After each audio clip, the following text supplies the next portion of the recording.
Okay, this was actually presented as a multiple choice question where you're supposed to pick the graph that matches this function, where Q had a value of 5, and that the values of M and D are constants that are greater than 0.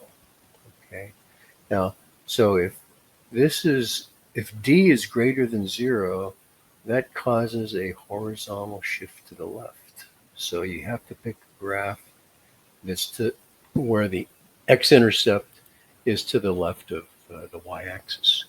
And the M causes a vertical shrink or stretch depending on whether M is greater than 1 in absolute value or less than 1 in absolute value.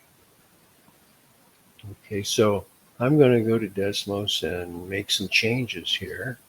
Like if Q is 4, notice that there's no curve down here, and that's because you cannot take the fourth root of a negative number. Okay, and we would be taking the fourth root of, well, if you put something to the left of 0 in here for x, you're going to get a negative number. You can't take the fourth root of a negative number. But if I change it back to fifth root, I do get this half of the curve down here. If I change D, I'm shifting the graph to the left. If I change M, I'm doing a vertical stretch. So the Y values are getting quicker or higher more quickly.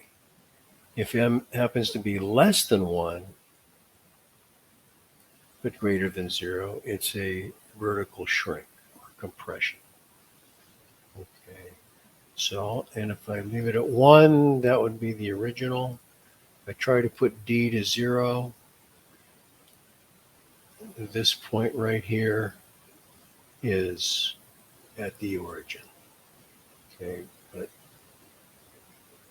so based on that, you should be able to pick your answer here in this graph.